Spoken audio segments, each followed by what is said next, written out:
Welcome to prime debate. నేను సిరిసాగర్. ఈరోజు దేశ రాజకీయాల్లో ఒక పెద్ద చర్చ.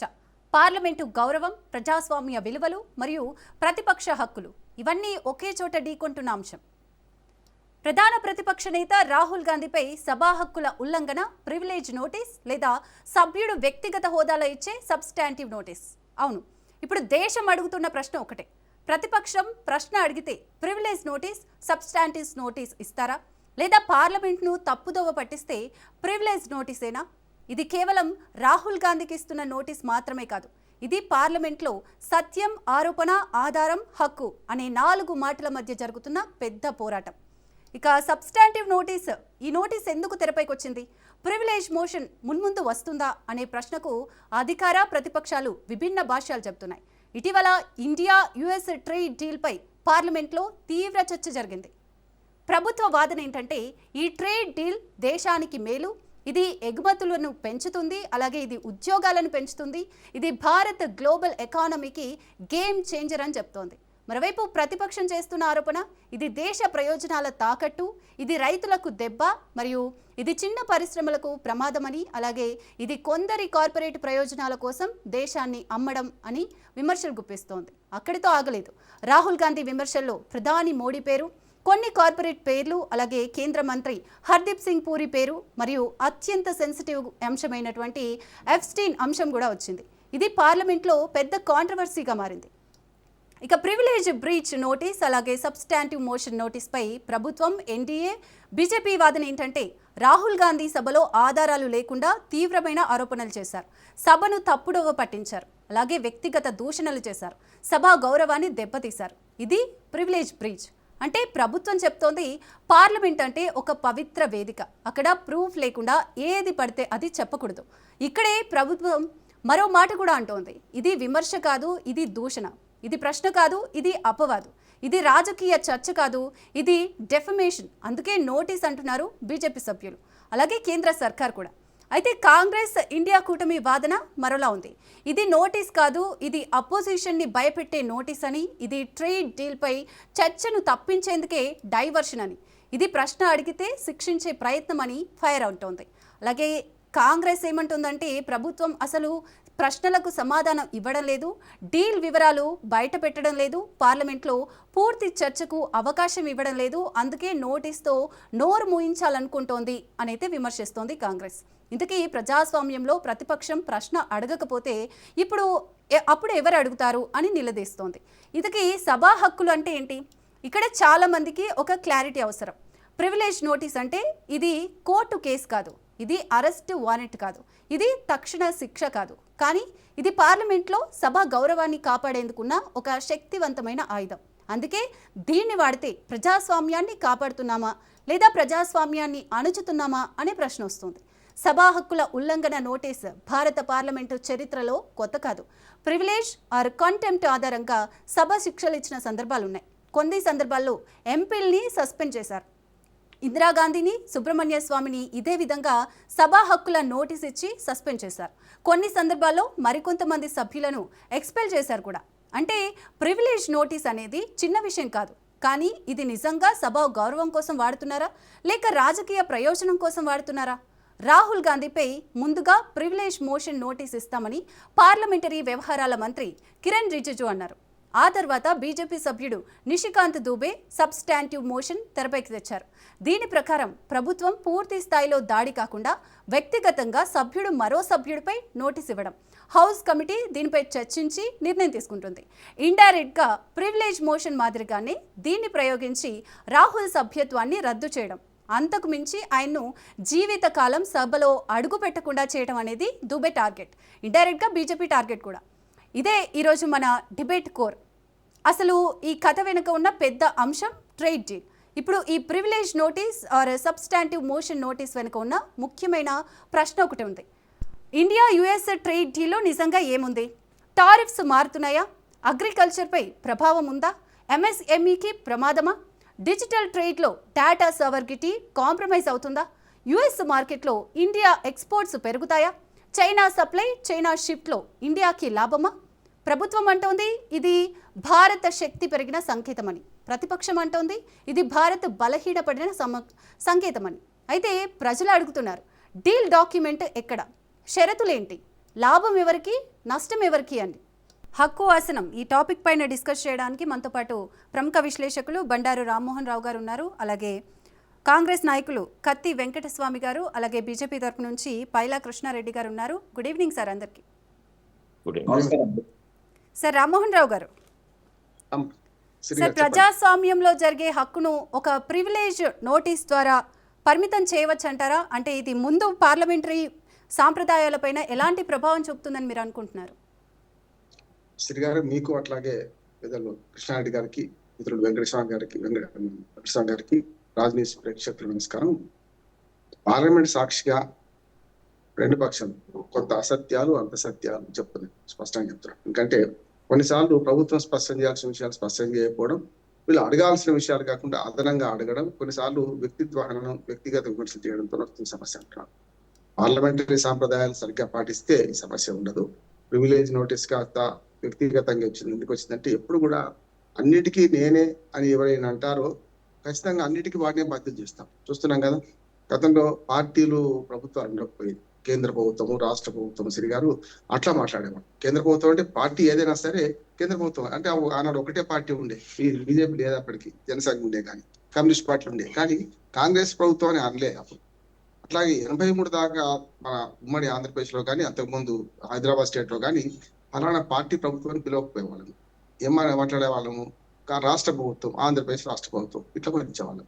ఎప్పుడైతే ప్రాంతీయ రాజకీయాలలో ముఖ్యంగా కేంద్రంలో అయితే 83 దాకా బీజేపీ వచ్చేదాకా, ముఖ్యంగా జనతా గవర్నమెంట్ వచ్చేదాకా 75 దాకా జనతా ప్రభుత్వం ఎప్పుడన్నా 75 ఎమర్జెన్సీ తర్వాత అప్పటిదాకా కాంగ్రెస్ ప్రభుత్వం కొనసాగింది. కమ్యూనిస్ట్ పార్టీ ప్రధానంగా ఉన్నాను. ఎందుకు చెప్తున్నానంటే బేస్ ఉంటే మనం చర్చకు తావస్తుందని. 77లో జనతా ప్రభుత్వం వచ్చిన తర్వాత కదా జనతా ప్రభుత్వం, కాంగ్రెస్ అయితే మొట్టమొదటి ప్రభుత్వం కేంద్రంలో. రాష్ట్రంలో అయితే నంబూదీప్ మన కేరళలో ఫస్ట్ కమ్యూనిస్ట్ ప్రభుత్వం ఏర్పడింది, కాంగ్రెస్ ఇతర ప్రభుత్వం ఏర్పడింది. అట్లా చూసుకుంటే తర్వాత 83 దాకా మనం మన ఉమ్మడి ఆంధ్రప్రదేశ్ లో తెలుగు రాష్ట్రాల్లో కూడా ఇది లేకుండే.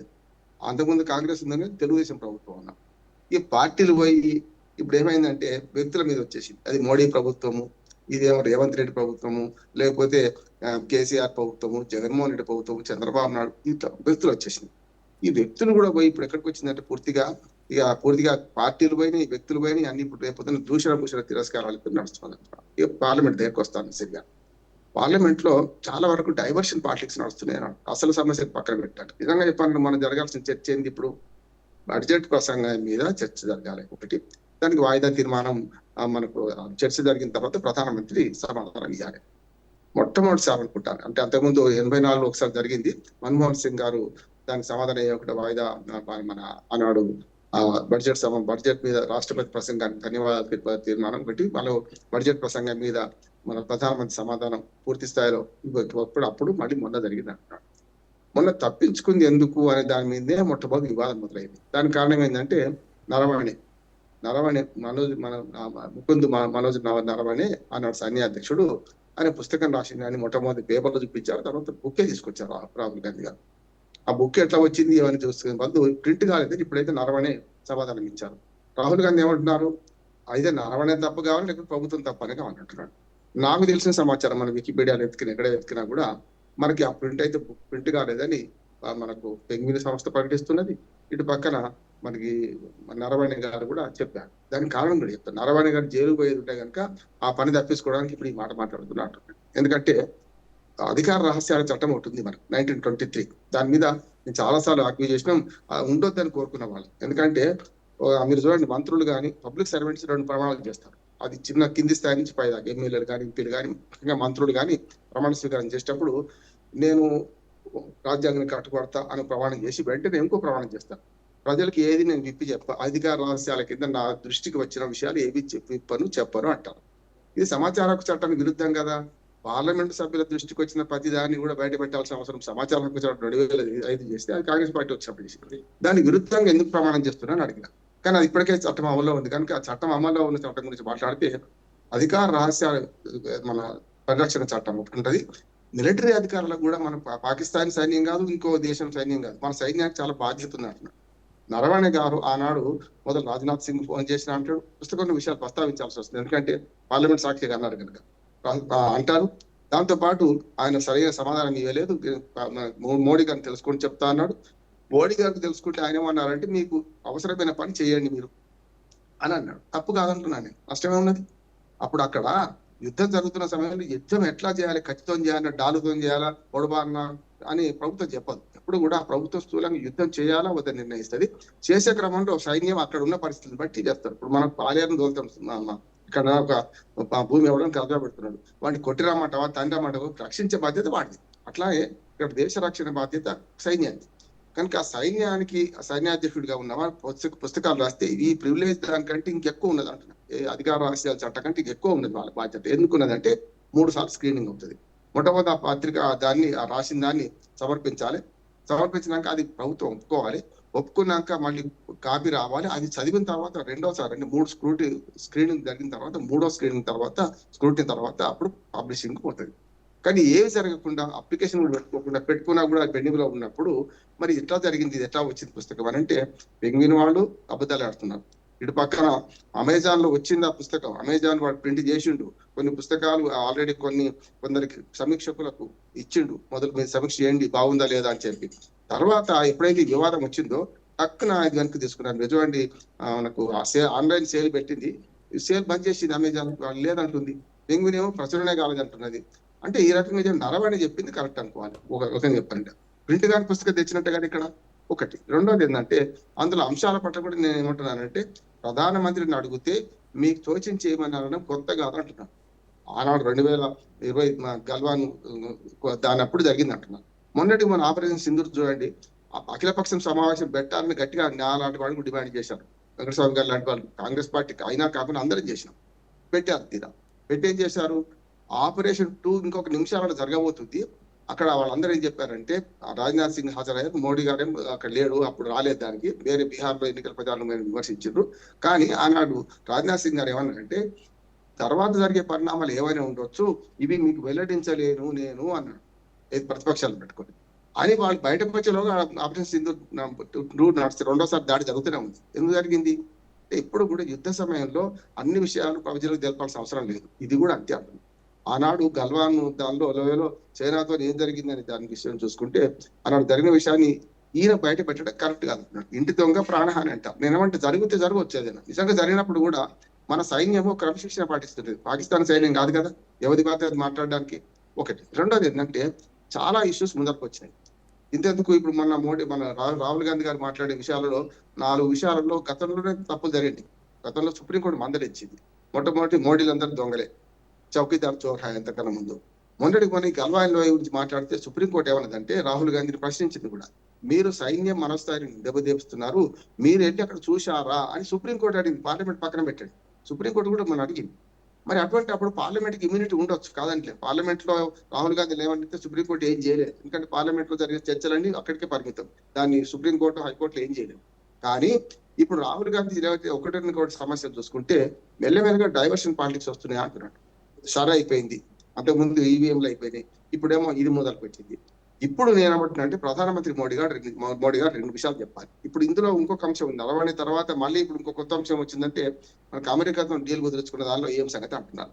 నేను ఆనాడే మోడీ గారిని అడుగుతున్నది ఏంటంటే, ఆనాడేమో యుద్ధం ఆపింది నేనే అని 66 సార్లు ఇప్పటికీ మోడీ మన ట్రంప్ మొత్తుకుంటుంటే వాళ్ళ ప్రమేయం లేదు అని, ట్రంప్ అసలే ఆపలేదు అనే మాట మోడీ గారు చెప్తలేరు అంటున్నాను. లేకపోతే ఏమైందంటే ఎవరి ప్రమేయం లేదు అన్నది వేరు, ట్రంప్ ప్రమేయం ఉందా లేదా చెప్పడం వేరు. జో బాన్స్ గురించి మాట్లాడతారు మోడీ గారు, మరి ఎందుకు మాట్లాడతారు అని ఒక ప్రశ్న, జనరల్ గా నాలాంటి వాళ్ళందరికీ వచ్చే ప్రశ్న. రెండోది కూడా ఇప్పుడు మోడీ గారు ఇంకోసారి పెద్ద విప్పాల్సి ఉంది. ఇప్పుడు దీనిలో రైతులకు నష్టం జరుగుతుంది, ముఖ్యంగా వ్యవసాయ ఉత్పత్తులు దిగుమతి చేసుకుంటున్నారు అనే మాట వస్తుంది. దాని కొంత వాస్తవం కూడా ఉంది. ఉదాహరణకు మొన్న పత్తి దిగుమతి చేసుకున్నాం మనం, ఏది అమెరికా నుంచి. పత్తి దిగుమతికి అంగీకరించిన క్షణంలో మన దగ్గర రైతులు ఎంత నష్టపోయిందంటే 8,110 రూపాయలు, ఒక మాట చెప్పిస్తారు, 8,110 రూపాయలు ఉన్న పత్తి ధర మద్దతు ధర 5,000 6,000 అడిగి అవసరం అమ్ముకోవాల్సి వచ్చింది. అంటే ఒక మంచి నిదర్శనం కావాలంటున్నా. ఇప్పుడు నేనేమంటున్నానంటే ఈ డీల్ గురించి రష్యా చెప్పలేకపోతుంది, మన వాళ్ళు పూర్తిగా చెప్తలేరు, అమెరికానే ఏది పడితే అది మాట్లాడుతుంది. మరి ఈ విషయంలో పార్లమెంట్ సాక్షిగా వాళ్ళకి ఇట్లా మన అందరికి అనుమానం వస్తాయి కదా.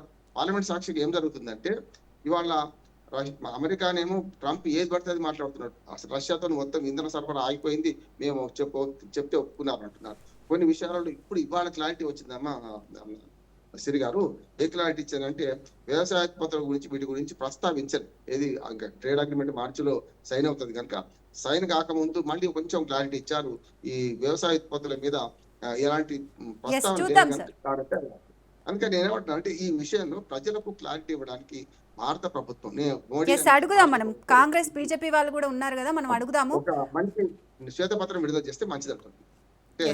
సో వెంకటస్వామి గారు, రాహుల్ గాంధీ సభలో చేసిన ఆరోపణలకి ప్రూఫ్స్ తో ఉన్నాయా, లేకపోతే ఇది రాజకీయంగా వాడుకుంటున్నారా ఈ అంశాన్ని? ఏం చెప్తారు మీరు? దేనికి ప్రూఫ్ కావాలండి? Budget it self is a proof. Budget అనేటువంటిది మేము తయారు చేసింది కాదు కదా. బడ్జెట్ భారతీయ జనతా పార్టీకి సంబంధించినటువంటి కేంద్ర ప్రభుత్వం తయారు చేసింది.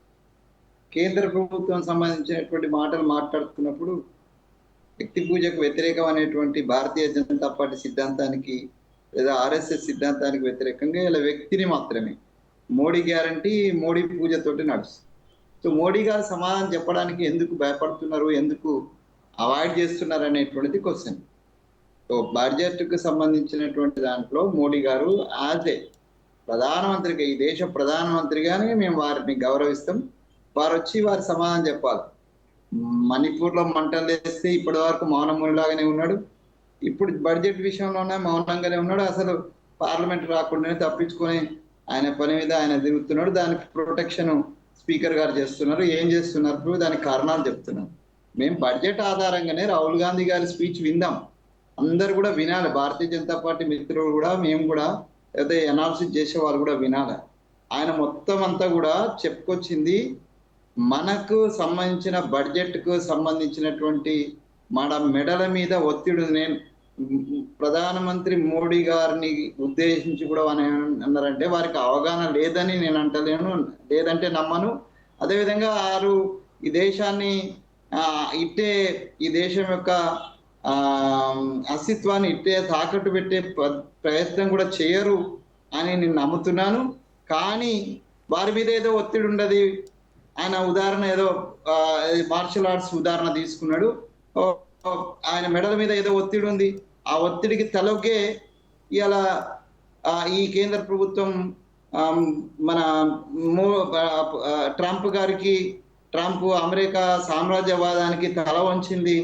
ఎన్నడూ ఈ దేశంలో ఏ ప్రధాని ఈ రకమైనటువంటి సరెండర్ కాలేదు. ఇవాళ ఈయన కూడా కాకూడదు, కాడు అనే విశ్వాసం ఉన్నప్పటికీ కూడా ఎందుకు అయిందంటే ఒత్తిడి కారణంగా అయిండు అన్నాడు. ఇట్లా ఒత్తిడి కారణంగా ఒక దేశం యొక్క అస్తిత్వాన్ని, ఒక దేశం యొక్క ఆర్థిక వ్యవస్థను పరాయి దేశానికి, సామ్రాజ్యవాదులకు తాకట్టు పెట్టడము అవమానకరం కాదా అని మాట్లాడినారు. ఇది డైవర్షన్ పాలిటిక్స్ ఎట్లయితుంది, బడ్జెట్ నుంచి బక్కవపోవడం ఎట్లయితుంది, పూర్తి సారాంశం వినకుండా కేవలము మీకు అషయం ఫీల్ అయితే లేరా, లేకపోతే భారతదేశాన్ని అమ్మినట్టు కదా, భారత మాతను అమ్మినట్టు కదా అని ఈ కట్ అండ్ పేస్ట్ లో ఆ రెండు పదాలు తీసుకొని మిగతా ఆయన ఏ సారాంశం అయితే చెప్పిండో, ఈ దేశానికి ఏం స్ట్రెంగ్తో, ఎనర్జీ ఏంటిదో, ఈ దేశం యొక్క అస్తిత్వం ఏందో, దీని యొక్క బలం ఏందో, ఇక్కడ ఉన్నటువంటి రైతులు ఏందో, ఇక్కడ ఉన్నటువంటి ప్రజలు ఏందో, ఇక్కడ ఉన్నటువంటి ఎనర్జీ సోర్సెస్ ఏందో, ఇవి చెప్పిన ఎవరు మాట్లాడతలేరే. ఈవెన్ ఇంక్లూడింగ్ ద ఎనాలిసిస్ చేసే వాళ్ళు కూడా ఈ అంశాలనే రాహుల్ గాంధీ లేవనెత్తినటువంటి మొత్తం చదవండి, మొత్తం ఏం అంశాలు అన్నాడో. మిగతా వాటిని స్పీకర్ గారు కూడా ఆరోపణ చేస్తే వద్దు, ఎవరి పేర్లు తీసుకోవద్దు, అలో చేయొద్దు అంటే అది కూడా ఆయన వెనక్కి తీసుకున్నాడు. బడ్జెట్కే పరిమితం కావాలంటే పరిమితమై బడ్జెట్ లో 5 అంశాలను ఆయన చెప్పుకుంటూ వచ్చిండు, 6 అంశాలను చెప్పుకుంటూ వచ్చిండు. ఎక్కడెక్కడ ఏ విషయంలో మనం సరెండర్ అయిపోతున్నాం, ఎక్కడెక్కడ మనకు జరుగుతుంది, పక్కన ఉన్నటువంటి బంగ్లాదేశ్ కు ఇప్పుడు మనకు కంపారిజన్ చెప్పినాడు. మనం ఏది యావరేజ్ అటు వాజ్పేయి గారు ఉన్నప్పుడు కావచ్చు, ఇటు మన్మోహన్ సింగ్ ఉన్నప్పుడు కాబట్టి యాజ్ అన్ యావరేజ్ 3% ఉన్న ట్యాక్సెస్ మన మీద వేసేటువంటి ట్యాక్సెస్ 18% పోతాయి. వాళ్ళ మీద ఉన్నటువంటి 16 నుంచి ఇది 0కి ఎందుకు వచ్చింది, ఇది ఎవరి వత్తంత జరిగింది, ఎందుకు సరెండర్ అయినా అడుగుతున్నాం. మేమేం వాళ్ళను వ్యక్తిగత దూషణ భూషణకు పోతలేం. దేశం యొక్క అస్తిత్వం, దేశం యొక్క ఆర్థిక వ్యవస్థను సరెండర్ చేసేటువంటి ప్రయత్నం ఎందుకు చేస్తున్నారు, మీ మీద ఏం ఒత్తిడి ఉన్నది అది చెప్పండి. చెప్తే దేశ ప్రజలంతా ఏకమై ఆ అమెరికన్ అడ్డం పడడానికి అమెరికాని ఎదుర్కోవడానికి సిద్ధంగా ఉన్నారు. ఆ ధైర్యం మన దగ్గర ఉంది అనేటువంటి విషయాన్ని కూడా వారు చెప్పినారు. ఆపరేషన్ సింధూర్ సమయం కావచ్చు, లేకపోతే అంతకు ముందు జరిగినటువంటి పరిణామం విషయంలో ఈ దేశంలో ఉన్నటువంటి ప్రతిపక్ష నాయకుడిగా ఖర్గే గారు కావచ్చు, లేకపోతే రాహుల్ గాంధీ కావచ్చు, మనం భయం పంచాధికం శతం లాగా ఉండాలని నాలాంటి వాళ్ళు మాట్లాడినా, అక్కడ ఉన్నటువంటి వాళ్ళు ప్రత్యక్షంగా రాజ్నాథ్ సింగ్ నేతృత్వంలో మీటింగ్ జరిగినప్పుడు, ప్రధాని మోడీ గారు బీహార్ ఎలక్షన్ లో ఎంజాయ్ చేస్తున్నప్పుడు ఏం మాట్లాడకుండా we're with Indian force and Indian army or Indian government అని చెప్పినారు. ఇంతకంటే ఏం సరెండర్ కావాలా? అంటే వాళ్ళకు వ్యతిరేకంగా మాట్లాడితే మా మీద ఇక ప్రివిలేజ్ నోటీస్ ఇస్తారు. అంటే ప్రతిపక్షం ఉండకూడదు అనుకున్నారు. 400 పైన మాకు వస్తాయి కాబట్టి ప్రతిపక్షం అనేది ఉండదు అనుకున్నారు. కానీ దానికి భిన్నంగా జరిగింది. ఇలా ప్రతిపక్షానికి అస్తిత్వం వచ్చింది, ప్రతిపక్ష నాయకుడు ఉన్నాడు. అంతకుముందు ప్రతిపక్షం హోదా లేకుంటే ప్రభుత్వం ప్రివిలేజ్ నోటీస్ ఇవ్వాలనుకోవడం, ఆ తర్వాత సబ్స్టాంటివ్ మోషన్ నోటీస్ తెరపైకి తేవడం దేనికి సంకేతంగా మీరు భావిస్తున్నారు? మాట్లాడకుండా చేయడం ఏంటి? ఎలాంటి అంశాలు దేనికి సంకేతంగా మీరు భావిస్తున్నారు? అంటే ఫస్ట్ ప్రివిలేజ్ నోటీస్ ఇవ్వాలనుకోవడం, మళ్ళీ ఆ తర్వాత సబ్స్టాంటివ్ మోషన్ నోటీస్ తెరపైకి రావటం, మీరు ఏ విధంగా చూస్తారు? దీన్ని దేనికి సంకేతంగా భావిస్తారు? నేనేమంటున్నా అంటే, భారతీయ జనతా పార్టీ నేతృత్వం ఉన్నటువంటి కేంద్ర ప్రభుత్వానికి ప్రతిపక్షమే ఉండకూడదు అనుకున్నారు. ఎలక్షన్లో వాళ్ళు ఆశించింది జరగలేదు. తర్వాత పరిణామంలో ప్రతిపక్ష నాయకుడు ఒకడు పుట్టుకొచ్చినాడు. ఆ పుట్టుకొచ్చిన నాయకుడు సపరేట్గా కూర్చుంటాడు అనుకున్నారు. కానీ ఈ దేశం యొక్క అస్తిత్వం నిలబెట్టడం కోసం, ఈ దేశం యొక్క ప్రజాస్వామ్యాన్ని, రాజ్యాంగాన్ని కాపాడడం కోసం అనుక్షణం తపనతోటి నిస్వార్థంగా వెస్టెడ్ ఇంట్రెస్ట్ లేకుండా ఎవరికి తల వంచకుండా ఒక ప్రతిపక్ష నాయకుడు మాట్లాడడము వారికి ఇష్టం లేదు. అందుకే ఆ గొంతును నొక్కేయడానికి ప్రయత్నం చేస్తున్నారు. అది నొక్కేయడం పార్లమెంట్లో ఉన్నంతకాలం సాధ్యం కాకపోతే పార్లమెంట్ నుంచి గెంటేసే ప్రయత్నం చేస్తున్నారు. ఇంతకు తప్ప ఇంకొకటి లేదు అని నా ఉద్దేశం. ఓకే సార్, కృష్ణారెడ్డి గారు, సో ప్రతిపక్ష నేతకి ప్రివిలేజ్ నోటీస్ ఇవ్వడం అనేది మీరు ఏ విధంగా చూస్తారు? అది సభా గౌరవాన్ని కాపాడడమా లేక ప్రతిపక్షాన్ని అణచడంగా భావిస్తున్నారు? వాళ్ళైతే దీన్ని ప్రతిపక్షాన్ని అణచడం కోసమే, మాట్లాడకుండా చేయడం కోసమే ఈ ప్రివిలేజ్ నోటీస్ కానివచ్చు, సబ్స్టాంటివ్ నోటీస్ కానివచ్చు అని అయితే చెప్తున్నారు. మీరేం చెప్తారు? మేడం, ముందుగా మీకు, రాజ్ న్యూస్ ప్రేక్షకులకు, అలాగే ఈ చర్చా వేదికలో పాల్గొంటున్న అందరికీ శుభ సాయంత్రం తెలియజేసుకుంటూ, ముఖ్యంగా పార్లమెంట్లో జరుగుతున్న అంశాలను, ప్రతి అంశాన్ని తీసుకోవాలి. పార్లమెంట్ సెషన్ జరిగిన దగ్గర నుంచి ఈ రోజు వరకు జరిగిన అంశాన్ని మనం క్షుణ్ణంగా అధ్యయనం చేసి మాట్లాడాల్సిన అంశం ఉంది. అంతేగాని మనం ఒకటి రెండు తలకు తోకకు ముడేసినట్టు కాకుండా ఒకటికొకటి మనం మాట్లాడితేనే కరెక్ట్గా ఉంటుంది. వెంకటస్వామి గారు మాట్లాడుతున్న దాంట్లో అలాగే కనబడుతుంది, తలకు తోకకు ముడేసి మాట్లాడుతున్నాడు. సందర్భాలు అనేటివి చాలా విచిత్రంగా ఉంటాయి. పార్లమెంట్లో జరిగిన అంశాలు, పార్లమెంటు సభా సాంప్రదాయాలు కొన్ని ఉంటాయి. ఆ విలువలను పాటించినప్పుడు ఇలాంటి సంఘటనలు, ఇలాంటి ప్రివిలేజ్ మోషన్స్, ఇలాంటి సస్పెన్షన్స్ పార్లమెంట్లో కానీ అసెంబ్లీలో కానీ జరుగుతాయి. అవి మనం గుర్తించాలి. ఇప్పుడు రాహుల్ గాంధీ గారు మూడోసారి ఎంపీగా ఉన్నారు. ఈసారి ఆయన ప్రతిపక్ష నాయకుడు ఉన్నప్పుడు దాన్ని విలువలు కాపాడాల్సిన, పార్లమెంటు విలువలు కాపాడాల్సిన ఉంటుంది. ఇక వస్తున్నాను, విలువలు ఇవి అన్నీ అయిన తర్వాత అక్కడ జరిగిన అంశాలు ఫస్ట్ డే నుంచి పార్లమెంట్లో మాట్లాడాల్సింది బడ్జెట్ పైన చర్చ జరగాలి. కానీ రాహుల్ గాంధీ గారు ఏం చేశారు, అక్కడికి వచ్చేసి నరవాణా ఇష్యూ మాట్లాడుతూ అంటాడు.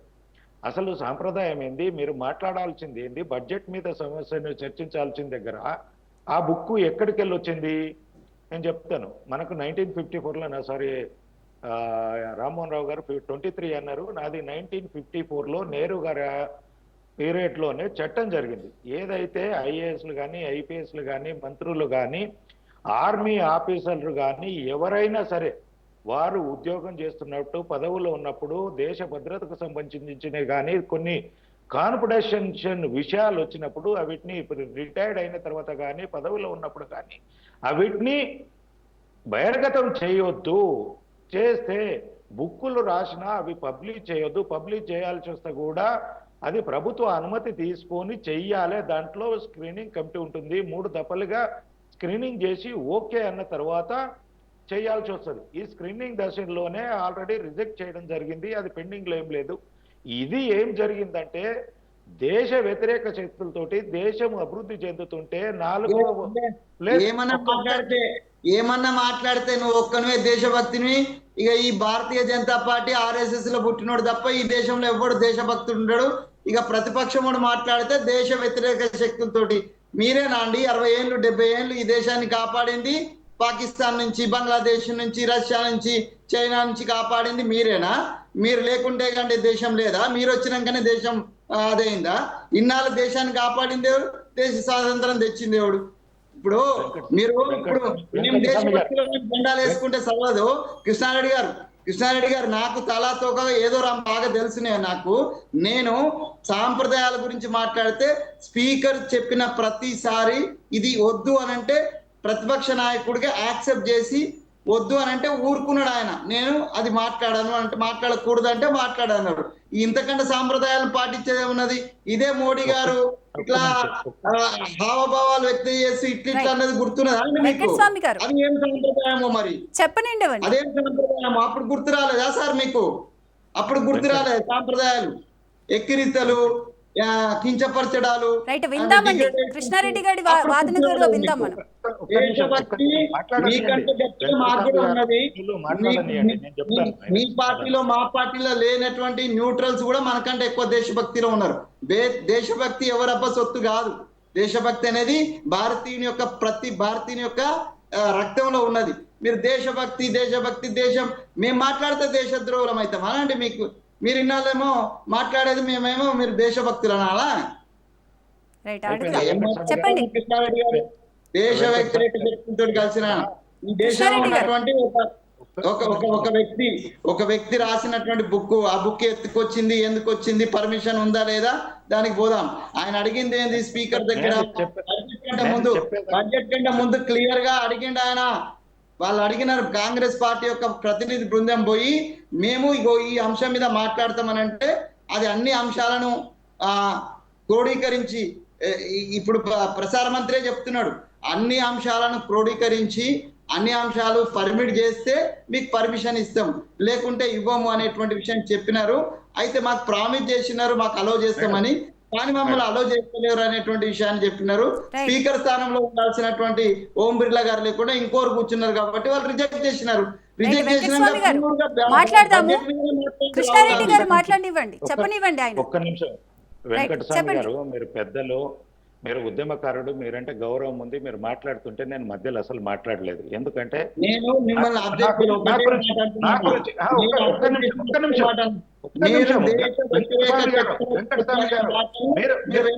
చెప్పనివ్వండి వెంకటస్వామి గారు. దేశ వ్యతిరేక శక్తులతో మేము కలవలేదు, కలవబోము. మా జీవితంలో మా కంఠంలో ప్రాణం ఉండగా ఏ భారతీయుడు కలవకూడదు అనేటువంటిది మా ఉద్దేశము. మీరు కూడా అదే కమిట్మెంట్ ఉండండి. మేము అనవసరమైనటువంటి ఆరోపణ, ఇది చాలా డిగ్రేడ్ చేసే ఆరోపణ, అది చేయకండి. అడుగుదాం వెంకటస్వామి గారు. నేను పూర్తి స్థాయిగా మీరు అన్న అంశాలలో నేను ప్రతిదీ కవర్ చేస్తాను. మీరు కాంగ్రెస్ పార్టీది స్వతంత్రం తీసుకొచ్చిన కాంగ్రెస్ పార్టీ అంటున్నారు. కాంగ్రెస్ పార్టీ కాదండి. ఒకటేనండి, మీరు పెద్దలు, నేను గౌరవిస్తాను, అందుకనే మీకు ఇది చేయట్లేదు. ఉద్యమంలో మీరు ఎంత పార్టిసిపేట్ చేశారో నాకు తెలుసు కాబట్టి మీరు ఎంత ఆవశ్యంగా మాట్లాడినా నేను చెప్తున్నా. కాంగ్రెస్ కాదు ఇది, స్వాతంత్రం తెచ్చిన ఇది కాంగ్రెస్ అయి ఇందిరా కాంగ్రెస్ మీరు నడుపుతుంది. దేశ ప్రజలను ఇప్పటికే మీరు మోసం చేస్తున్నారు. మీరు నడుపుతున్నది కాంగ్రెస్ అయి, కాంగ్రెస్ కాదు. ఆ రోజు మహాత్మా గాంధీ కాంగ్రెస్ రద్దు చేశాడు. కాంగ్రెస్ లేదు. దేశాన్ని నుంచి బంగ్లాదేశ్ నుంచి కాపాడుతున్నట్టున్నారు. ముక్కలు చేసిందే కాంగ్రెస్ పార్టీ. అది గ్రహించుకోండి. అఖండ భారతాన్ని ముక్కలు చేసింది కాంగ్రెస్ పార్టీ. మీరు దేశం గురించి చెప్పాల్సి వస్తే వెంకటస్వామి గారు ఒక్క నిమిషం మనం అడుగుదాము. కృష్ణారెడ్డి గారు, నిజంగా కాంగ్రెస్ అరువు తీసుకున్నారా? అసలు కాంగ్రెస్ తను మాట్లాడుతున్నప్పుడు నేను కాముకున్నాను మేడం. ప్రతిదానికి స్వామి గారు. కాంగ్రెస్ కాదనంటే మా పార్టీ కాంగ్రెస్ కాదనంటే రైట్. రిప్లై ఇవ్వండి.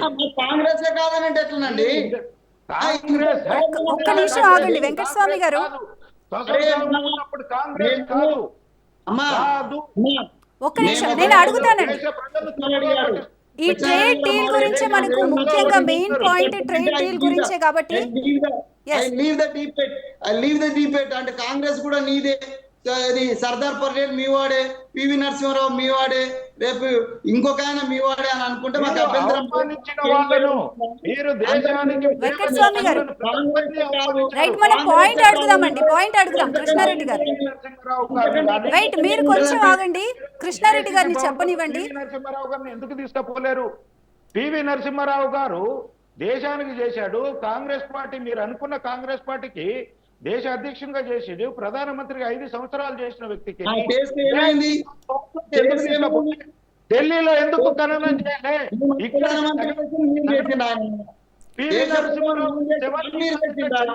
రైట్, మనం ప్రివిలేజ్ మోషన్ గురించి మాట్లాడదామండి. ఆ రోజు ఈ రోజు వరకు కూడా సర్దార్ వల్లభాయ్ పటేలే కృషి చేసి కృష్ణారెడ్డి గారు భారతదేశంలో విలీనం చేశారు. కృష్ణారెడ్డి గారు, యుఎస్ ట్రేడ్ డీల్ ఏదైతే ఉందో దాని తర్వాతే మనకు రాహుల్ గాంధీ పైన ప్రివిలేజ్ నోటీస్ కానివచ్చు, సబ్స్టాంటివ్ నోటీస్ కానివచ్చు, ఇవన్నీ తెరపైకి వచ్చాయి. నిజంగా ఆ యుఎస్ ట్రేడ్ డీల్లో ఏముందంటారు? ఒకవేళ ఆ ట్రేడ్ డీల్లో ఉన్న వివరాలు పార్లమెంట్లో ఎందుకు పెట్టడం లేదు మోడీ గారు? ఇది చెప్పండి. నేను మొత్తం అక్కడికే వస్తున్నాను మేడం, ఫస్ట్ నుంచి. అందుకనే నేను ఫస్ట్ డిబేట్ స్టార్ట్ చేసేటప్పుడు పార్లమెంట్ స్టార్ట్ అయిన దగ్గర నుంచి అంశాలు డిస్కస్ చేయాల్సి వస్తుంది. ఇది ప్రతిదానికి లింక్ అయ్యి ఉంది కాబట్టి వీళ్ళు నరవాణా ఇష్యూ తీసుకొచ్చి మోడీ స్పీకర్ గారిని మాట్లాడము, ఇదంతా జరిగిన తర్వాత ఆ బుక్ ఎట్లా వచ్చిందంటే దేశ వ్యతిరేక శక్తులతోటి అమెజాన్ .ఇండియా కాదు .com దాన్ని పబ్లిష్ చేశారు. ఇది 5 దేశాలలో అమ్మారు. 1 అమెరికా, 1 ఆస్ట్రేలియా, 2 కెనడా, 3 4వది జర్మనీ, ఇంకేదో దేశాలలో వీటిని వ్యతిరేకత శక్తులు కూటమయ్యి ఇక్కడ దేశంలో ముద్రించడానికి నిరాకరించిన దాన్ని వ్యతిరేక శక్తులతోటి అక్కడ ప్రింట్ చేయించి అక్కడ పబ్లిష్ చేసి దేశ ప్రతిష్టను దెబ్బతీసి ఆ బుక్కును తీసుకొచ్చి పార్లమెంట్లో ప్రస్తావిస్తూ దేశం బహిష్కరించిన పుస్తకాన్ని పార్లమెంట్లోకి తీసుకొచ్చి నానా రజబ చేసి ఒకరి వ్యక్తిత్వ హననానికి పాల్పడడానికి కుట్రపూరితంగా మోడీ గారి చైర్ దగ్గరికి మహిళా ఎంపీలు ఎందుకు వెళ్లాల్సి వచ్చింది? వాళ్ళు ఏదన్నా స్పీకర్ నుంచి ఉంటే స్పీకర్ని నిలదీయండి, మీరు స్పీకర్తో మాట్లాడండి, మీరు స్పీకర్కు సంబంధించిన ప్రొటెస్ట్ చేయండి, సభా సాంప్రదాయాల ప్రకారం కొట్లాడండి. అవన్నీ పక్కకు పెట్టేసి మహిళా ఎంపీలనే మోడీ గారి కుర్చీ దగ్గరికి పంపించిందంటే మోడీ గారి వ్యక్తిత్వ హననం చేయాలి, మోడీ గారికి దేశ ప్రజలలో ఉన్న ఆయన వ్యక్తిగత ఇమేజ్ని దెబ్బతీయాలి, ప్రపంచ దేశాలలో ఉన్న ఆయనకు వస్తున్న ఆదరణను దెబ్బతీయాలి. ఇలాంటి వ్యవహారాలు మేమేదో చేస్తే కాదు, మహిళలు పోయి ఆయన మీద దాడి చేసినట్టు క్రియేట్ చేస్తే దేశ ప్రతిష్టతో పాటు మోడీ ప్రతిష్ట దెబ్బతీయాలని కుట్రపూరితానికి లేవదేసింది కాంగ్రెస్ పార్టీ. ఇవన్నీ చూస్తూ కండ్లకు గంతలు. అక్కడికి కూడా మీరు చూడండి, విజువల్స్ కూడా చూడండి. కేంద్ర మంత్రులు ఎంతమంది సమన్వయంతో మహిళా ఎంపీలకు చేతులు జోడిసి విజ్ఞప్తి చేసిండ్రు, మీరు ఏదన్నా ప్రొటెస్ట్ చేయాల్సి ఉంటే మీ చైర్ దగ్గరికి వెళ్ళి స్పీకర్తో మాట్లాడండి, ఇక్కడికి రావద్దని చెప్పేసి ఎంత సమన్వయం పాటించి ఎంత విజ్ఞప్తిగా వేడుకున్నారు.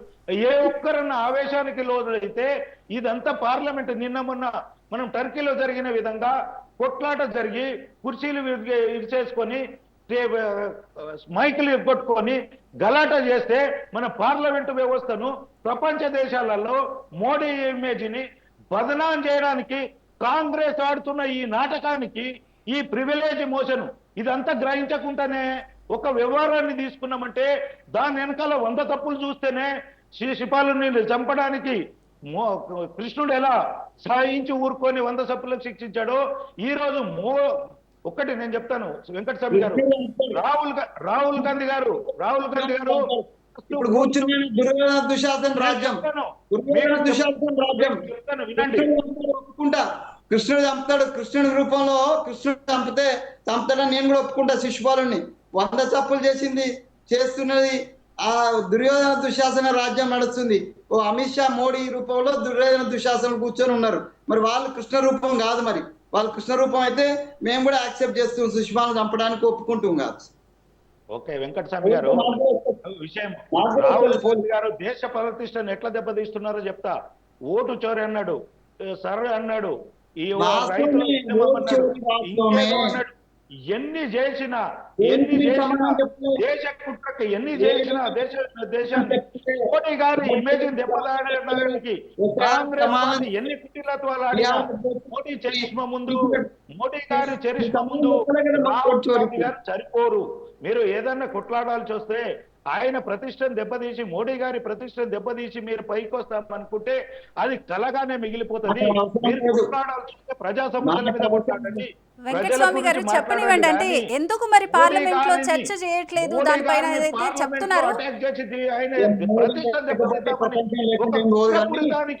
లేవదీశారు మోడీ యొక్క ఇమేజ్ మోడీ నేను మధ్యలో రాలే, నేను వెంకటస్వామి గారు మాట్లాడుతుంటే ఇంకొకటి కూడా పార్లమెంట్ బయట కూడా నేను అదే చెప్తున్నా, మీకేం అర్థం వస్తుంది? ఒక్క నిమిషం వెంకటస్వామి గారు నేను ఒక్కటే చెప్తా, మీరు మాట్లాడండి. పార్లమెంట్ బయట మా ఇద్దరు మంత్రులు ప్రెస్ మీట్ పెట్టి మాట్లాడితే రాహుల్ గాంధీ గారు ఒకరు మాట్లాడుతున్నప్పుడు అక్కడికి రాకూడదనే కనీసం విజ్ఞత లేకుండా నేను కూడా వచ్చి మీ ప్రెస్ మీట్ లో జాయిన్ అయితే అని మాట్లాడుతుంటే వాళ్ళు ఈయనతోటి మా ప్రతిపక్ష శత్రువు అన్నప్పుడు శత్రువుగానే ఉండాలి, కానీ ఈయన వచ్చి మాట్లాడుతుంటే అక్కడ ఏదన్నా ఇష్యూ జరగాలి, కొట్లాట జరగాలి. ఇంతకు ముందు మా ఎంపీల మీద అక్కడ రాహుల్ గాంధీ గారు ఎలా ప్రవర్తించారో పార్లమెంట్ బయట మా మహిళా ఎంపీల మీద ఎలా వాళ్ళు కింద పడిపోయారో, ఎలా హాస్పిటల్ తీసుకెళ్లారో అందరు చూశారు. మరా అలాంటి గలాట జరగాలని మంత్రుల దగ్గరికి రావడము, ఏదన్నా ఒకటి కాంట్రవర్సీ చేయాలని ఇంత నీచానికి దిగాల్సిన రాహుల్ గాంధీ గారికి ఏం అవసరం వచ్చింది ఇలాంటి నీచమైన పనులు చేయడానికి? దానికి మీలాంటి పెద్దలు సాక మాట్లాడడం సపోర్ట్ గా సమంజసంగా లేదు. వెంకటస్వామి గారు ఆయన ఒక్కరు మాట్లాడుతుంటే రెండో వ్యక్తి రావద్దు. ఇద్దరు మాట్లాడుతుంటే ఎందుకు వచ్చాడు రాహుల్ గాంధీ గారు? ఏ ఉద్దేశం కొద్ది వచ్చాడు మీరు చెప్పండి, ఏ ఉద్దేశం కొద్ది వచ్చాడు చెప్పండి. మీరు అయిపోయింది మీరు మాట్లాడింది కదా, నేను చెప్తున్నా కృష్ణారెడ్డి సాబ్, నేను ఒక్కటి క్లియర్ చెప్తున్నా. ప్రివిలేజ్ మోషన్ అనేటువంటిది పార్లమెంటు లోపల జరిగినటువంటి ఏదైనా నియమాలకు రూల్స్ కు వ్యతిరేకంగా జరిగినప్పుడు ప్రివిలేజ్ నోటీస్ ఇస్తారు. నేను ప్యూర్ గా ప్రివిలేజ్ నోటీస్ కి సంబంధించి పార్లమెంట్ లో జరిగిన చర్చ, పార్లమెంట్ లో రాహుల్ గాంధీ గారు మాట్లాడినటువంటి అంశాలను మాత్రమే ఉటంకించి నేను మాట్లాడినా, అక్కడ మాట్లాడిన దాంట్లో ఏది అన్రూల్డ్ గా లేదు కాబట్టి ప్రివిలేజ్ నోటీస్ ఇవ్వడం అనేటువంటిది సమంజసం కాదని మాట్లాడినా, ఇక పార్లమెంట్ బయట జరిగినటువంటి వాటిని మళ్ళీ మీరు దీనికి తీసుకొస్తున్నారు. మీరే అన్నారు పార్లమెంట్ లో జరిగిన ప్రాసెస్ లో అన్నిటినీ అంశాలను పరిశీలించిన తర్వాతనే ప్రివిలేజ్ నోటీస్ అన్నారు. నేను దానికి ఒప్పుకుంటున్నా. 11 రోజులుగా 12 రోజులుగా జరుగుతున్నటువంటి పార్లమెంట్ లో జరిగిన ఒక్కొక్క అంశము దానికి సంబంధించి ప్రతిపక్షాలు అధికార పక్షాలు మాట్లాడిన దాన్ని బేస్ చేసుకొని, సరే ప్రతిపక్షంలో ఉన్న వాళ్ళకు లేకపోతే విపక్షంలో ఉన్నటువంటి మాకు ప్రివిలేజ్ నోటీస్ ఇవ్వాలనే నిర్ణయానికి మీరు వచ్చినారు. దాన్ని నేను బడ్జెట్స్ ను పరిమితమై మాట్లాడమన్నటువంటి రాహుల్ గాంధీకి స్పీకర్ గారు ఇచ్చినటువంటి జగదాంబిక పాల్ గారు స్పీకర్ సీట్ లో కూర్చొని ఇచ్చిన ఇన్స్ట్రక్షన్స్ కు అనుగుణంగానే ఆయన మాట్లాడినప్పుడు ఎక్కడ కూడా రూల్స్ వ్యతిరేకంగా రవి ప్రసాద్ గారు కూడా దాన్ని రూల్ ఒకటి ఉటంకించిండు, రివిజు గారు కూడా ఉటంకించిండు. ఆ రూల్స్ కు అనుగుణంగా మాట్లాడమని స్పీకర్ గారు చెప్పినారు. ఆ స్పీకర్ గారు చెప్పినటువంటి రూల్స్ కు అనుగుణంగానే ఎవరి పేర్లు కూడా తీయొద్దనంటే ఆ పేర్లను కూడా వెనక్కి తీసుకుంటా అని చెప్పినారు. ఆ ప్రధానమంత్రి పేరు కానీ లేకపోతే ఇవన్నీ కూడా మీరు తీయొద్దని చెప్పినారు. ఆయన తీయకుండా వెనక్కి తీసుకున్నాడు. సో ఇదంతా స్పీకర్ యొక్క కంట్రోల్లో, మొత్తం స్పీకర్ గారు చెప్పిన ప్రకారమే రూల్స్ కి అనుగుణంగానే జరిగిన తర్వాత ప్రివిలేజ్ నోటీస్ అనే మాట ఎందుకు వచ్చింది? పార్లమెంట్ బయట విషయాల్ని మీరు ఉటంకిస్తున్నారు. నేను ఇక ఆడికి పోతే మీరు ఎట్లా వివరించిండ్రు, ఏమిచ్చిండ్రు, మొన్న ఆ బిట్టు అన్నట్టు ఆయన ఎట్లా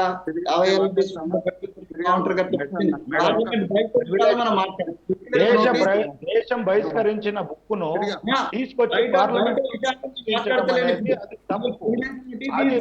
బండారు రామ్మోహన్ రావు గారు విందాము. Confined to the house, confined to the house, and confined to the house. I am confined to the house and house motion house లో జరిగేటువంటి చర్చకి నేను కన్ఫైన్ అవుతున్నా. నేను అక్కడే రాహుల్ గాంధీ గారు ఈ దేశం యొక్క అస్తిత్వాన్ని కాపాడదాం, ఈ దేశం యొక్క స్ట్రెంత్ ను వేరే దేశమైనటువంటి అమెరికాకు దాసోహం చేయొద్దు, చేసేటువంటి ప్రయత్నము Right, okay. ఏ ప్రమిసర్ చేయడు. ప్రధానమంత్రిగా ప్రస్తుతం ఉన్న మోడీ గారు కూడా చెయ్యరు. కానీ ఏ ఒత్తిడి కారణంగా అమెరికాకు మన ఆర్థిక వ్యవస్థ ఓకే, రామ్మోహన్ రావు గారు, మీరు పెద్దలు రామ్మోహన్ రావు గారు, నిజంగా అమెరికా అధ్యక్షుడు Yes.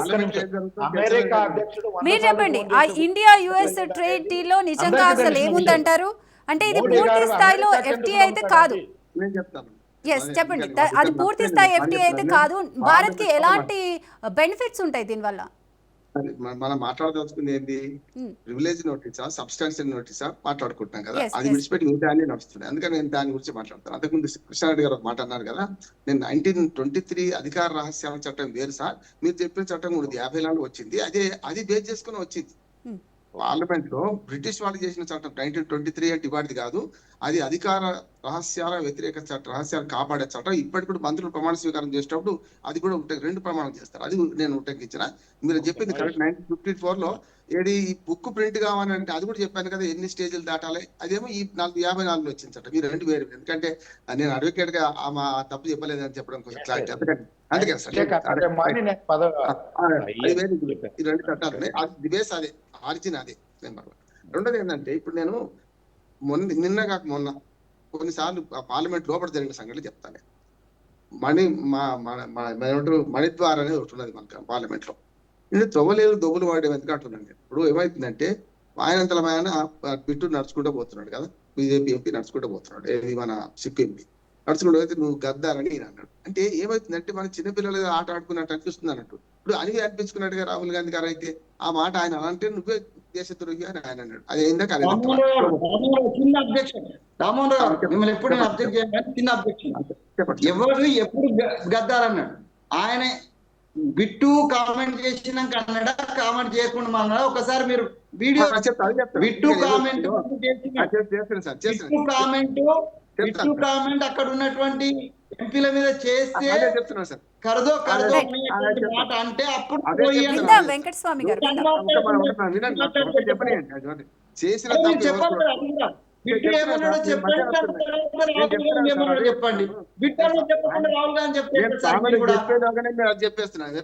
ఇప్పుడు చేసిన తప్పు ఎవరు చూడరు, కోసిన ముక్క అందరూ చూస్తారు. నేను స్పష్టంగా చెప్తున్నాను. చేసిన తప్పు కావచ్చు కానీ కోసిన ముక్క అందరూ చూస్తారు కదా. ఇప్పుడు ఏమైంది, ఇద్దరు తిట్లు పడ్డారు కదా ఒకరి మీద. ఇప్పుడు తోవలేరు దొబ్బులు పడ్డట్టే కదా అంటున్నాను. ఒకటి. ఇంకోటి ఏమంటున్నాను అంటే, ఇప్పుడు నరవణి పుస్తకానికి అవునండి, ఇప్పుడు చర్చ జరగాల్సింది బడ్జెట్ మీద. బడ్జెట్ నరవణి పుస్తకం గురించి ఒక మాట మీరే మాట్లాడండి.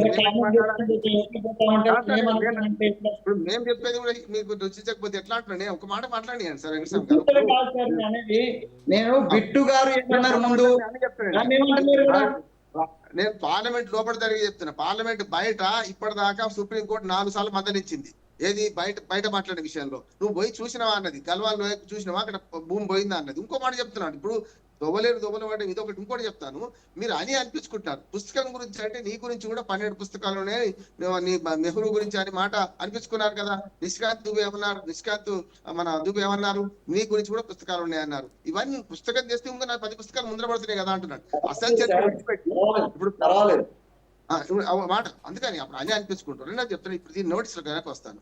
ప్రివిలేజ్ నోటీస్ కిందకి రాదు కనుకనే ఇప్పుడు ఏం చేస్తారు, సబ్స్టాన్షియల్ నోటీస్ ఇష్యూ చేస్తున్నారు అంటున్నారు. దానికి ఏంటంటే కారణం, ఒక వ్యక్తిని ఉటంకించుకుని మాట్లాడిన దాని మీద వస్తున్నాం. చూద్దాం ఏం జరుగుతుందో. ఒకటి, దీనికి సిలిసిలా చూస్తే వెంకటస్వామి గారు, ఈ మన ఓం బిర్లా గారు ఆయన మీద ఆరోపణ వచ్చినందుకు ఆయన అభినందించాలి. పక్కగా తప్పుకున్నాడు. ఈ ఆరోపణ మొత్తం రుజువైంది అంటే అవిశ్వాస తీర్మానం తేలేదాకా నేను సభకు రాను, నేను స్పీకర్ గా ఉంటాను. అది మంచి సాంప్రదాయం అంటున్నాను. నేను తన మీద ఆరోపణ వచ్చిన సిగ్గు లేకుండా నేను వచ్చి కూర్చుంటాను అయితే అనలే కదా, అది మంచిది అంటున్నాను. నేను కొన్ని సాంప్రదాయం గౌరవిద్దాం, పార్టీ ఎవరు చేస్తే ఇప్పుడు నేను చెప్తున్నాను కదా, అభినందిస్తున్నాను. ఓం బిర్లా గారిని అభినందిస్తున్నాను. ఆయన మీద వచ్చిన ఏదైతే అవిశ్వాస తీర్మానం పెట్టిందో ఆ రోజు నుంచి నేను చేరుకు అధ్యక్షత వహించి అన్నారు. ఇంకోటి కూడా చెప్తున్నాను, ఇప్పుడు ఏదైతే మీరు చేసిన ఆరోపణలు ఏదైతే ఉన్నారో మహిళా ఎంపీల గురించి స్పీకర్ గారు మాట్లాడారు, దాని గురించి కూడా నేను ప్రభుత్వాన్ని ఒక క్లారిటీ అడుగుతున్నా. ఏమడుగుతున్నానంటే పార్లమెంటరీ దేవాలయం లాంటిది. గతంలో ముష్కర్ దాడి చేసినప్పుడు బయటోడు చేసిండ్రు, మన భద్రతా దళం చనిపోయి బయటోడు చచ్చిపోయింది. అప్పుడు ప్రజలు ఏం కామెంట్ చేసిండ్రు, పీడబోతుంటే ఈ పార్లమెంట్ పీడబోతుంటే చచ్చిపోతే బాగుంటుంది, ప్రజలు కొందరు దుర్మార్గులు కామెంట్ చేసి దాన్ని ఒప్పుకోనే తప్పే అంటున్నాడు.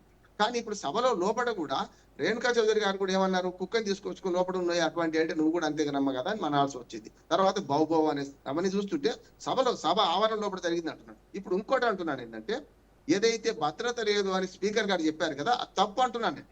ఏవైతే స్వయంగా ప్రైమ్ మినిస్టర్ గారు ఏం కామెంట్ చేశారు అని తెలుసు కదా. రేణుకా చౌదరిని తప్పు నేను పడుతున్నారు, నేను కూడా తప్పు పడుతున్నాను. రేణుకా చౌదరి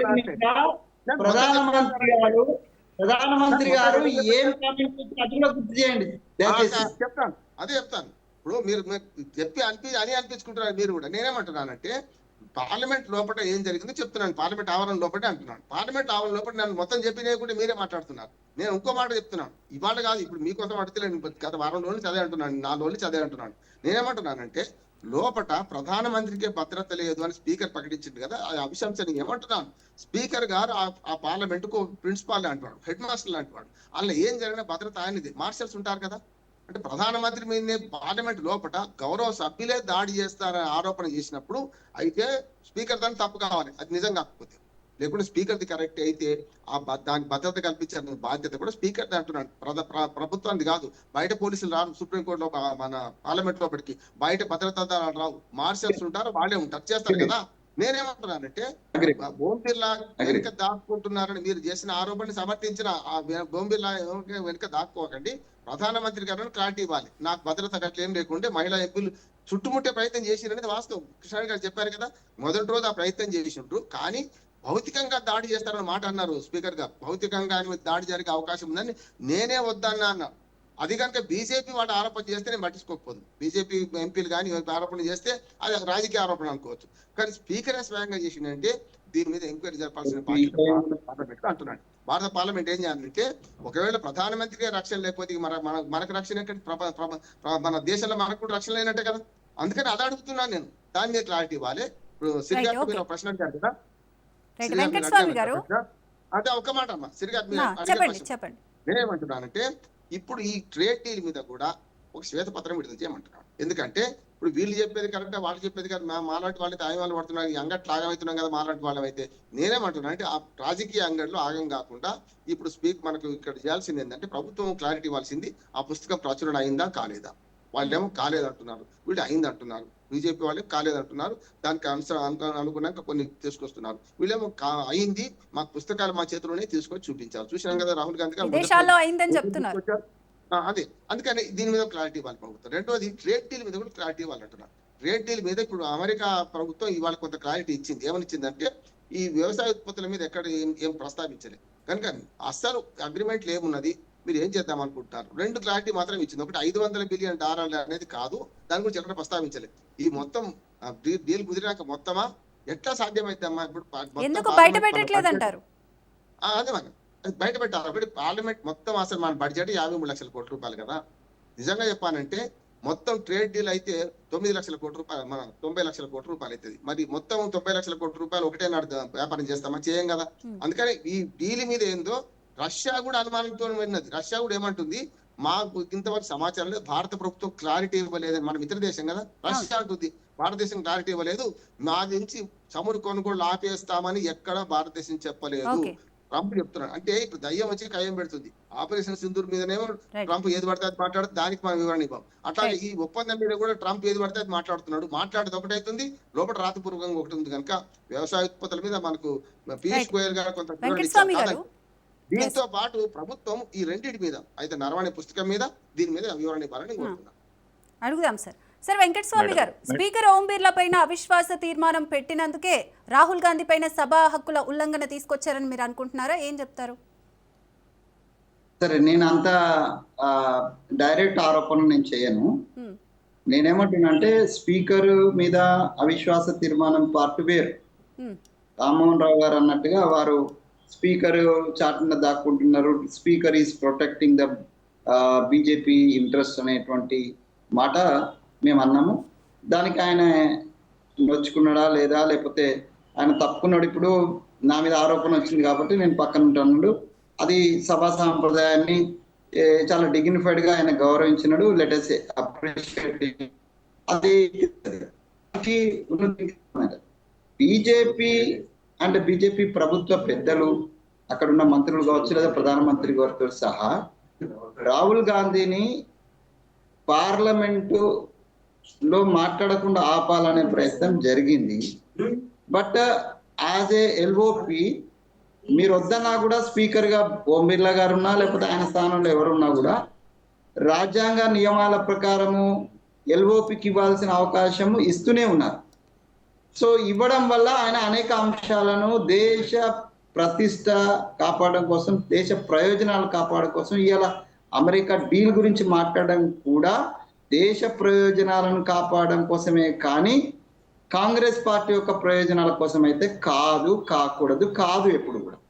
సో అట్లాడప్పుడు దేశ ప్రయోజనాలకు నిజంగానే బలోపేతం చేయడానికి ఆ డీల్ పనికొచ్చేది అని అంటే ప్రభుత్వానికి ఏ బింకము అక్కర్లేదు, ఏ శశబిషలు అక్కర్లేదు. స్వయంగా పార్లమెంట్ లోనే ఏం డీల్ జరిగిందో బయట పెట్టచ్చు, లేదా పత్రికలకు విడుదల చేయొచ్చు. అది కూడా చేయడం లేదు. మొత్తంగా ఏందనంటే ఇది లేవనెత్తేటువంటి గొంతు ఏదైతున్నదో ఆ గొంతును అనగదొక్కలేకపోతున్నారు. కాబట్టి అసలు ఆ గొంతునే పార్లమెంట్ లోకి రాకుండా చేయాలనంటే దానికో మార్గం ప్రివిలేజ్ మోషను. ఆయనను డైరెక్ట్గా చెప్తున్నారు కదా, బీజేపీ మంత్రులు, బీజేపీ ఎంపీలు డైరెక్ట్ గా ఆయనకు అర్హత వేటేయండి, అసలు జీవిత కాలమే ఎంపీగా పోటీ చేయకుండా ఆయనను అనవరులుగా ప్రకటించండి అని కూడా డైరెక్ట్, అంటే వాళ్ళ ఇంటెన్షన్ అర్థమవుతుంది కదా. అంటే ఈ should not be, Rahul Gandhi should not be in the parliament అనేటువంటిది వాళ్ళ ఉద్దేశం. పార్లమెంట్ లో ఎందుకు ఆయన వద్దనుకుంటున్నారు కాబట్టి ఆయన దేశ సంక్షేమం కోసం, దేశం యొక్క భద్రత కోసమో, దేశం యొక్క ఆర్థిక విధానాలను కాపాడడం కోసం ఆయన గొంతెత్తుతున్నాడు కాబట్టి, ప్రజల పక్షాన గొంతెత్తుతున్నాడు కాబట్టి, విద్వేషం వద్దంటున్నాడు కాబట్టి. వాళ్ళకు 1 కోటి ఉద్యోగాల వరకు వస్తాయని అయితే చెప్తున్నారు దేశానికి. బీజేపీ నుంచి అయితే వాళ్ళ వాదన ఈ ట్రేడ్ డీల్ వల్ల 1 కోటి ఉద్యోగాలు వస్తాయి అని అయితే చెప్తున్నారు. సో మీరు దాన్ని వ్యతిరేకిస్తున్నారా? బీజేపీ మిత్రులకు ఏం చెప్తున్నా అంటే, అట్లా మనకు ప్రయోజనం జరుగుతున్నదంటే దాన్ని డీల్ ను బయట పెట్టండి, రాహుల్ గాంధీ గారి నోపుడు కూడా మూయించండి. అరే నువ్వు తప్పు అర్థం చేసుకున్నావా బాబు, మేము దేశ ప్రయోజనాలు కాపాడుతున్నాం అనే విషయం అందరు ప్రజలు కూడా ఒప్పుకుంటారు. అక్కడ ఉన్న మేధావులు రామ్మోహన్ కూడా చెప్తారు, నేను కూడా చెప్తాను.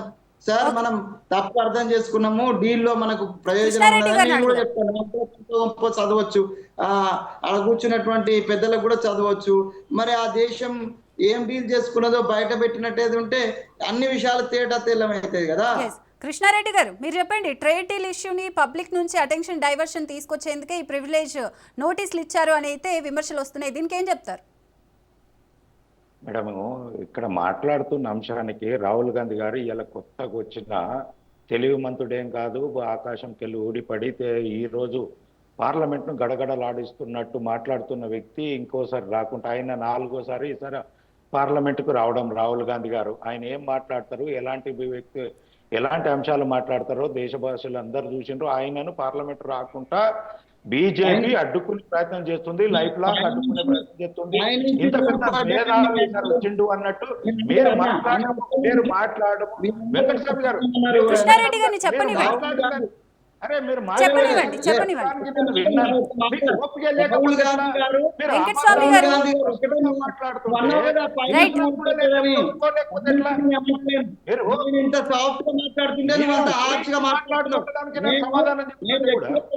పోతలేను కానీ నువ్వు వ్యక్తిగత దూషణకు పోతున్నావు. రాహుల్ గాంధీ పైనుంచి ఊడిపడ్డాడని నేను అనలే, కానీ ప్రధానమంత్రి గారు స్వయంగా చెప్పుకున్నాడు నేను నాన్ బయాలజికల్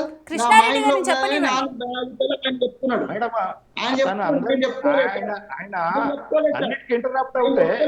ఇంటరప్ట్ అవుతుంటే ఎవరేమేం చెప్పలేం కదా మేడం. రైట్, వెంకటస్వామి గారు చెప్తున్నారు, కంక్లూడ్ చేయనివ్వండి, చెప్పండి. ఏదో కొత్తగా వచ్చిండు పార్లమెంట్ కు, పెద్ద పెద్ద అంశాలు మాట్లాడుతున్నారు, దేశ సమస్యలు, ప్రపంచ సమస్యలు అన్ని. ఎందుకు ఆయన మాట్లాడేది? ఇంకోసారి వస్తే మా ఇమేజ్ పోతుంది అనుకుంటాను. ఆయన 4 సార్లు నుంచి పార్లమెంట్ లో ఉన్నాడు. ఆయన ఏం మాట్లాడతాడు ఏందని దేశ ప్రజలందరికీ తెలుసు. ఆయనను అడ్డుకోవాల్సిన అవసరం మాకేం లేదు. ఆయన ఒక్క నిమిషము, ఆయన ఎన్ని రోజులు ప్రతిపక్ష నాయకుడిగా ఉంటే అంత బీజేపీకి బలము. అది దేశ ప్రజలందరికీ స్పష్టంగా తెలుసు. మీరు ఎంత ఎలివేషన్ ఇచ్చినా దేశ ప్రజలు మాత్రం ఆ ఎలివేషన్ ను తీసుకోరు. అది గ్రహించండి వెంకటస్వామి గారు.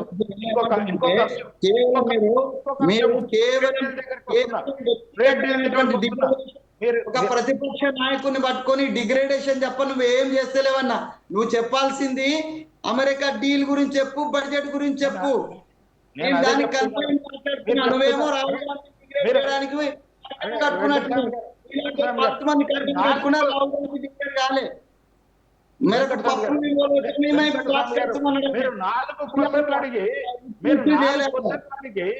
4 క్వశ్చన్లు అడిగి ఒకటే దానికి ఆన్సర్ చెప్పమంటే మీరు రాహుల్ గాంధీ గారికి ఇచ్చిన ఎలివేషన్ గురించి చెప్తున్నాము. ఆయననేదో మేము అడ్డుకుంటున్నాము, ఆయన ద్వారా మేమేదో నొప్పుకుంటాము, ఆయన దేశానికి ప్రపంచానికి. మేడం, కంక్లూడ్ చేయండి కృష్ణారెడ్డి గారు. ఈ యొక్క అమెరికా డీల్ అనేది ఇంకా కొంత చర్చలు నడుస్తున్నాయి. ఇది మార్చి వరకు పూర్తి స్థాయిలో ఇదవుతుంది. అప్పటి వరకు చర్చల రూపంలో వాళ్ళు ఒక డిమాండ్ పెడతారు, మనం ఒకటి పెడతాము. అది లాస్ట్ కు దేశ ప్రయోజనాలకు ఏదనుకుంటేనే దానికి అనుగుణంగా. అరే ఒకటి వెంకటస్వామి గారు, మీరు పెద్దలు, మీకు అర్థం కాకపోతే నేను చెప్తా వినండి. పెడతానా నువ్వే అంటున్నావే. ఇప్పుడు 25% నుంచి 18%. ఒక్క మాట వినండి వెంకటస్వామి గారు.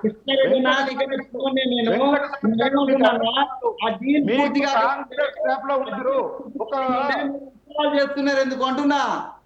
నేను అదే చెప్తున్నా. 25% నుంచి 50% అన్న టారిఫ్ 18% వచ్చింది. ఎందుకు అంటే నిన్న మొన్నటి దాకా మనం తన్నుకుందాం అనుకున్నాము, కానీ ఈ రోజు కూర్చుందామని మాట్లాడుకుంటున్నాం. కాబట్టి ఆ ఒక్క సద్భుతమైన వాతావరణం వచ్చింది. కాబట్టి ఇది అందరికీ కూడా, దేశ ప్రజలందరికీ తెలియాలి, బిజినెసర్స్ కు తెలియాలి, ఎక్స్పోర్టర్స్ కు తెలియాలంటే దీని గురించి జరగాల్సింది.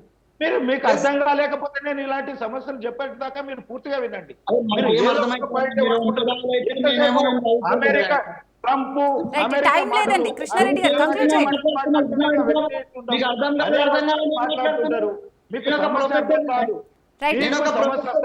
థ్యాంక్ యూ అండి కృష్ణారెడ్డి గారు, వెంకటస్వామి గారు, అలాగే బండారు రామ్మోహన్ రావు గారు. థ్యాంక్ యూ సో మచ్ అండి. ఇది వాటి special debate. Keep watching Raj news.